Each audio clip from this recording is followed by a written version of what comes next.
महत्त्वाच्या बातम्या. प्रायोजक पुष्कराज रागी डिलाइट्स, महाराष्ट्राचं लाडकं आणि नंबर 1 नाचणी सत्व. स्थानिकांच्या पाठिंब्याशिवाय पहलगाम दहशतवादी हल्ला शक्य नाही, काश्मीरचे माजी मुख्यमंत्री फारुख अब्दुल्ला यांचा मोठा दावा.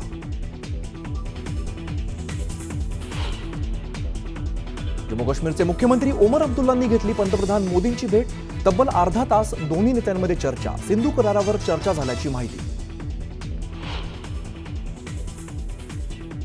भारताचा पाकिस्तानला आणखीन मोठा धक्का. पाकिस्तानच्या बोटींना भारतीय सीमेमध्ये नो एंट्री, तर पाकिस्तानची पोस्टल सेवाही बंद.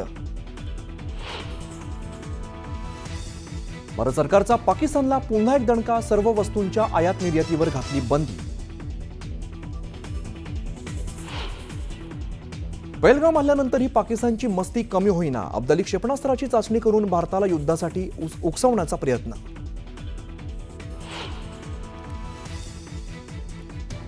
लाडक्या बहिणी ज्या विभागात मोडतात त्यांना त्या विभागाचा निधी दिला.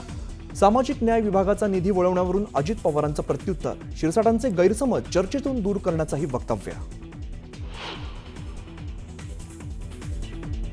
राष्ट्रवादीकडून महाराष्ट्राच्या सर्व आजी माजी मुख्यमंत्र्यांच्या सत्काराचा कार्यक्रम. शरद पवारांना प्रफुल्ल पटेलांनी दिलं निमंत्रण.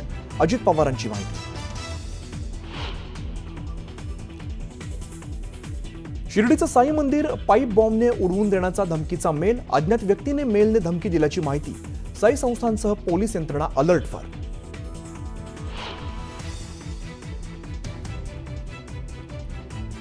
पुरंदरच्या कुंभार वळण गावामध्ये पोलीस आणि ग्रामस्थांमध्ये बाचाबाची. प्रस्तावित विमानतळाला विरोध करण्यासाठी एकत्र आले होते ग्रामस्थ. पोलिसांनी लाठीचार्ज केल्याचा आरोप.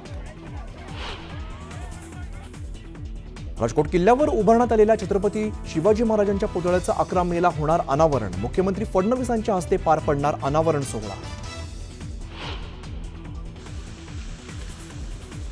नागपूर आणि वर्धा शहरासह जिल्ह्याच्या वेगवेगळ्या भागात अवकाळी पावसाची हजेरी. वादळी वाऱ्यासह तुफान पाऊस.